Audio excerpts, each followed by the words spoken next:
We are joined now by my all-time favorite college football player to watch.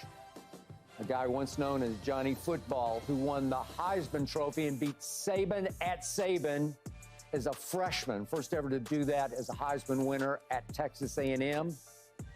Johnny Manziel, welcome to Undisputed. It's been too long. I'll bump fish with you here across the table. Way to go. It's good to see you. So good to see you, sir. So you're in Scottsdale, Arizona now, Phoenix area. Give me just a typical day in the life of this Johnny Manziel at age 31. Yeah, it's probably about an 11 a.m. tea time, followed by dinner with the boys, and then wake up and do it all over again. I love that. I'm on the golf course almost every day that I can be whenever I get a chance. It's, something for me that's really freed my mental and allowed me to still be competitive, right? When I'm not playing football anymore, when I'm not getting a chance to go and, be in a competitive setting as far as sport goes, golf gives me the opportunity to do that and really battle against myself. So how's your game? Good. The game's good. I mean, are you still scratchy? Yeah, I'm still around at one or two right now. So, I mean, I'm keeping it in the 70s, and I'm trying to knock it down and get it into the 60s more. It's a grind of a game. And you play for a couple of bucks occasionally against your friends? I mean, yeah, occasionally. Yeah, okay. And you mentioned to me as you walked in, you still keep in touch with football because you have some of the players. Brandon Ayuk's coming out to visit, and you're going to have some sessions with Jayden Daniels where you'll play a little catch, throw the football around. This happens fairly regularly? Yeah, I think, for me, being around the game and being, still, I've got a ton of friends, a ton of guys who I talk to. I still feel that, I'm very behind the scenes when it comes to reaching out to guys that I enjoy watching. Every Saturday and every Sunday for me is just as it is for everybody else in the country. I'm on a couch, I'm watching the games, and I'm really intrigued by the game of football still. I mean, just because I'm not sitting here playing it and just because things went the way that it did doesn't mean that I'm not completely in tune and ingrained with everything that goes on during the falls. I get a chance to go back to Texas A&M quite a bit every year and see 4 or 5 games. So, well, it's known as the house that you built, right? That's what they say. A&M's got an amazing stadium based off an amazing run that we had in 2012 that you were very much a part of watching. Very much awesome getting a chance to sit up here today because in the past, going back all the way to the days of Stephen A. on First Take type of thing, I went and came on with you guys quite a bit and got a chance to chop it up, and we've always had a good relationship in the sense that. You were a huge advocate for me throughout all the years, and, it comes greatly appreciated from me, right? Like, we've never got a chance in years to sit down and do something like this where we get a chance to genuinely sit here and talk about what it is we love, which is sports. You are a very special football player. I'd never seen anything quite like you. You were 6 feet tall, played around 200-ish, but you could move in ways that we haven't seen. You could escape in ways I had not seen. I'm not saying you were Lamar Jackson in game-breaking moves downfield, but I remember what you did to my Oklahoma Sooners in that Cotton Bowl. You went for like 250 against them. So you could destroy teams with your arm and your legs. So hark back. What was the happiest moment of that time to you? Can you when I bring up those times, that your life and times as Johnny Football, what was the happiest you ever were? Are you ready for it? Yep. Walking off that field in Cowboy Stadium after we played Oklahoma.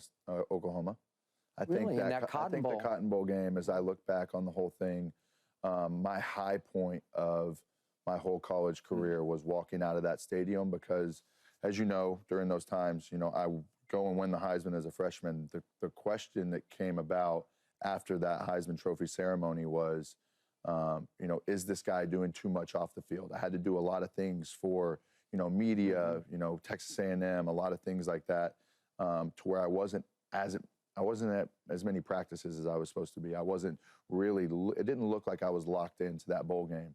And that bowl game for me meant everything to me because the year before, in 2011, when I redshirted, we played at Norman, and they beat us up pretty good. I remember. It was a cold, brutal day to be a redshirt freshman or a redshirt kid sitting on the sideline, and then to go have a chance to play Landry Jones in his final game, to go against, Kenny Stills, a great Oklahoma team that they had in that game, was really full circle coming from the Big 12 the year before, being in the SEC. And anybody that always asks me if I could go back to a point in time that I truly feel I could have had the opportunity to do things different, walking out of that stadium would have been, or sitting in that locker room after that game would have been the point in time that I would drop myself into. So what was it like at that moment to be Johnny Football? Yeah. As a celebrity, as an it kid, in top of the world. Yeah. For being a Texas kid who got to do what I did. I don't think even at the time I realized what the magnitude of being the first freshman to win that trophy truly meant. And it kind of got we went back to back with freshmen winning the Heisman. Jameis came in the next year and won it as a freshman again. So to break down that barrier of what was really considered like a taboo for a freshman to win it. There was a lot of bias, and I was very nervous going into the Heisman Trophy ceremony that I wouldn't get the trophy just based on what, classification I was in school. And I think it was all a fair point. Like, it's a lot of pressure. It's a lot of notoriety to have on your back at such an early, young age. One that I don't think I handled all the way the best all the time. But, looking back at it now, how can you? I was in a position where nobody had really ever been before, in a sense. I would say Tim Tebow did as a sophomore. Yep. But me and Tim are two different people, and he very different.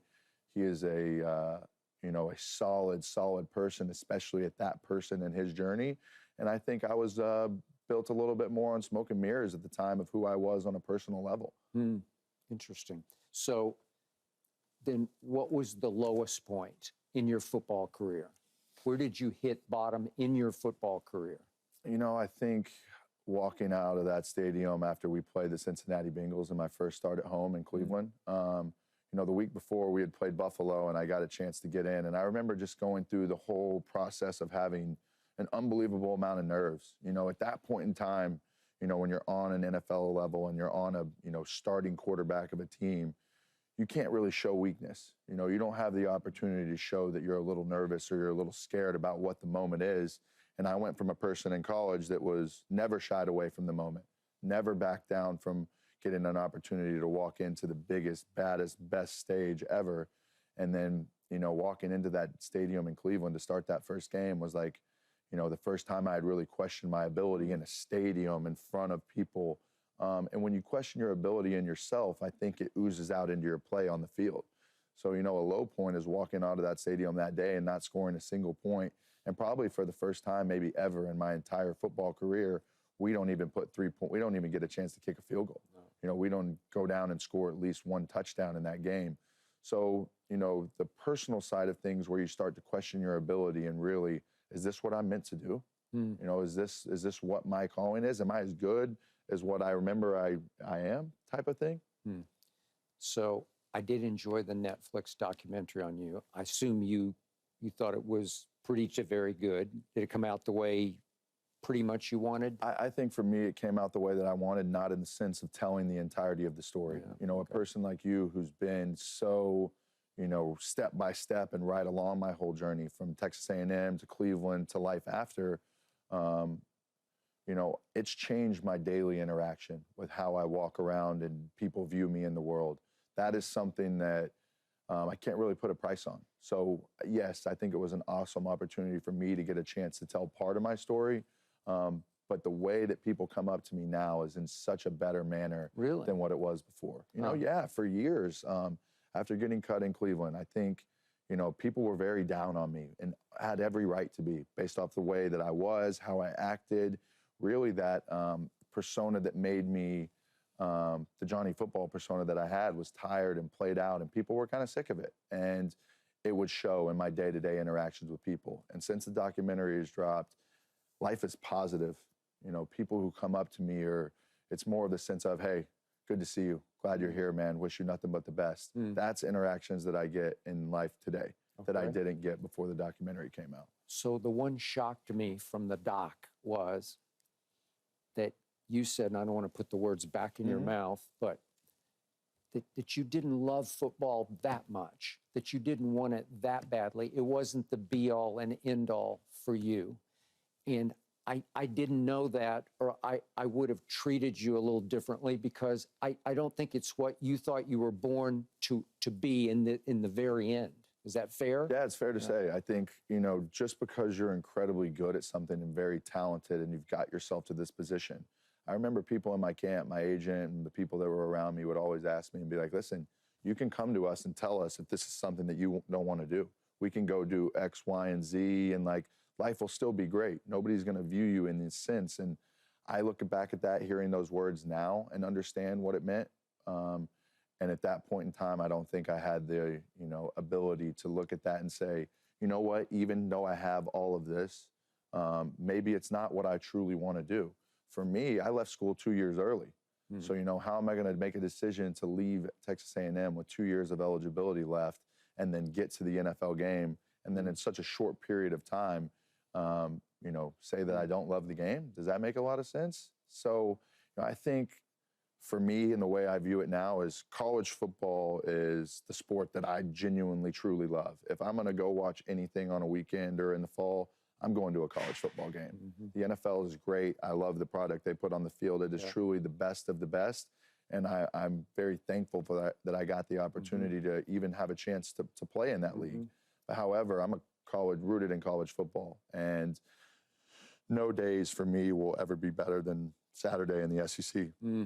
Then going into Tuscaloosa, Alabama, then going into Auburn, then playing in some of these stadiums that are legendary for me. And nothing will ever top running out on the field in maroon and white and being an Aggie. And it's the same thing for me now, essentially getting a chance to even walk back on that field. And we've had some great moments over the years with Texas A&M football. Some good ones, some bad ones, and some ones in between. But, you know, I've got a chance to be there in that stadium when we come back and beat Alabama for the first time since we did in 2012. So, you know, I'm an Aggie. I love that school. I love my college football career. And, like, you know, I'm proud of that and what I accomplished, and it was great. Now, do I wish I made better decisions when it came to coming to the NFL and would things have been different? Probably so. Okay, so in some of your darkest times, lowest moments, you resorted occasionally to some recreational drug use. And now that I look back, you're almost like medicating yourself against, I don't even know if I want to do this, and the expectation and the pressure, some of which I heaped upon you, unfortunately. Is that fair to say? Is that? Yeah, I think I was running from a lot of problems that I had in life. And it's really tough when you don't know yourself well enough to know who you are as a person. Like, as a young man going into the NFL at 22, 23 years old, I don't think I truly knew what made me tick, what I enjoyed in life. And I think I was just doing what I thought I was supposed to do. And I was probably living to appease other people as well as running from the problems that I had in my life. I'm much more now of like a deal with my problems head on kind of person. And what I say is, you know, I kind of just take the air out of the room when it comes to my problems and just get straight to the bottom of it. And, like, you know, listen, I've had things in my life that have affected me in certain ways that now I've got a chance to uncover and get my mental health to a place where, you know, happiness is in my life is what I want to make it. You know, the life that I want to live is what I want. And, you know, I can be at peace with that. I can be at peace with being the first freshman to win the Heisman Trophy and a legend at Texas A&M. I can be at peace knowing that, you know, I made a splash and an impact on the game of college football forever, and that it didn't work out in the NFL. And the only person that I have to blame for it not working out in the NFL is myself.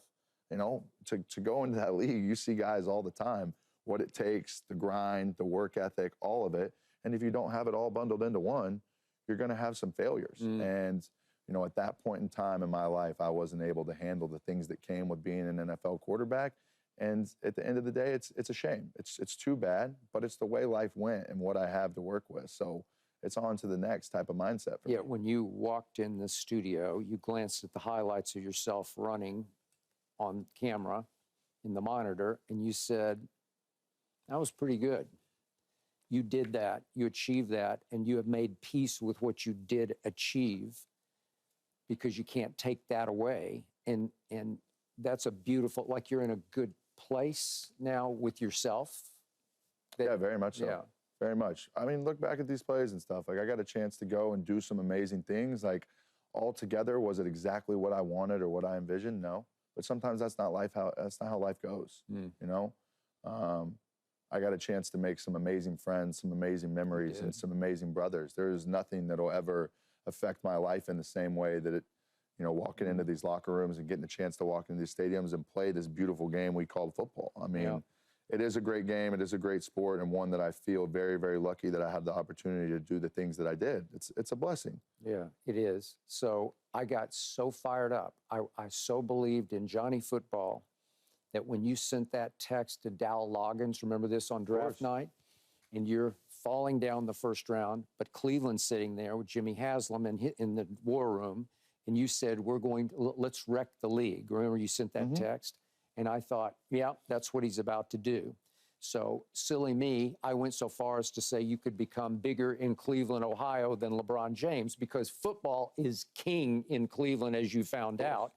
Baseball is second and basketball is third. So I thought if Johnny does what I think Johnny is capable of doing, you can own Cleveland, Ohio. And it didn't go that way. So I guess I'm apologizing to you. I hope I didn't increase the expectation to extraordinary levels that you couldn't live up to. No, I think it's expectations from everybody, right? I think based on what I had done in college and where, the Browns were at that point in time, I think it very much was the wrong fit, just dependent on that savior role, right? And, I look back about it and laugh a little bit because at the end of the day, I had high expectations for myself, Skip. Like, it wasn't just you. The same way that you thought about me and you spoke about me is probably how I genuinely felt with where my ego and where I was at that point in time in my life. Like, if you would have asked me in 2014 if I was going to be as big as LeBron James, I probably would have told you, hell yeah. Hell yeah. I would have told you absolutely. Yeah. Like, that is what I want my goal to be. Yeah. And especially, as you know, I signed with Maverick, and I was with LeBron's agency, and I was right there with them. And that's what I spoke about a little bit on the interview that I had with Shannon. And Drake believed in you. Like, you got big friends saying you got next. Yeah, and here's the best part about that now is, like, even through that all that I've been and where I'm at today in life, I still have the ability to call those people my friends. And it wasn't based or dependent on just where I was at in life. 10 years later down the line, I'm still able to call those people friends and still have a relationship with them. So, I had an unbelievable opportunity where I got a lot of the help that a lot of the people who come into the NFL don't get. And that's the thing that's probably even a little bit tougher is, I had the, LeBrons in my corner. I had the Drakes in my corner. So how do you have all of this and everything else and it still doesn't go this way? And it comes down to just yourself. It comes down to not being in a place with yourself or in a place to handle the position that you're in. But, the way things went in Cleveland, I look back at it now and say it's probably meant to be exactly the way that it was supposed to be. I feel lucky to be here on this earth where I'm at today in life, going through the trials and tribulations that I went through, because there were days in the past where I truly didn't know if I would have another day, if I would have another good day type of thing. Yeah. By the way, I've heard from a little bird there may be a movie in the works about your life and times. Is that out there? There's some things in the works that I have. There's avenues of my life where I sit here today in a space where I feel very positive and very hopeful about everything that's going on in the future, from entertainment to this, to that, to whatever it is. I'm happy, and I think I've got a lot of good things coming up. I just want you to know I'm very proud of what you've become. I appreciate that. You're very at peace, and I feel the peace across the table, and this is who you are meant to be from day one. Well, I appreciate it. Way to go. So hang with us for a couple of minutes, and we'll actually get Johnny Football to talk about some football up next when we talk about this year's crop of draftable quarterbacks. That is next. Keyshawn joins us now as we get Johnny to talk some football. Let's talk about this draft class of quarterbacks. Johnny, let's start with Caleb Williams. Do you see any of you in Caleb? Yeah, of course. I think the way he moves with his feet, the way he's able to extend plays outside the pocket is uncanny. I think there's not a doubt in my mind he'll be the first quarterback probably taken off the board. I think he'll get a chance to go in and really lift some team up that he goes to, probably Chicago for the most part. But he's the guy. He's the guy in this class. Can you stay that off schedule at the next level? Yeah, I think he's going to get somewhere that allows him to, you can't play the same college game forever. As anybody comes to the NFL, it doesn't matter if it's Lamar or Kyler or any of these guys who come in who are really good on the unscripted side of things. He's going to have to come into a system and play within a system. What I hope for Caleb is that he gets somewhere that unlocks all of this, somewhere that can bring this side out in him, because these are plays that you can't teach, you can't coach, and that are just natural to who he is as a football player. And his arm is... His arm's really good. Yeah. I mean, I think you've seen throughout these years, some of these throws that he makes, I think he almost throws it better on the run. Like some of these ones, he's not even touching the ball with two hands, this ability to escape pressure and still drop dimes like this right here is what makes him so good. Those are things that not every one of the top 5 or 6 guys in this class can even remotely do. Yeah. Keyshawn, your thoughts on Caleb this deep into the draft process? Well, he does have a lot of the Johnny Manziel, you know, snack, crackle, pop, run around, throw it over here, it looks good. Yeah. Where my problem is, number one, you know, I hate the system. Can't stand the air raid. You can keep it in your back pocket and run home with it. Well, he won a Heisman with it, so he's happy. It's good for you at the high school, college level. It is. But when you start talking about winning things, I hate it. Yeah. With that being said, they're not going to run that in Chicago, or even if he was to go to Washington for some weird reason, Cliff Kingsbury's going to, you gotta run the football and be more into what the National Football League does. The quarterback is not going to be 99.9% out of shotgun. Just not going to happen. What I want to see him be able to do is hit his back foot, let it rip.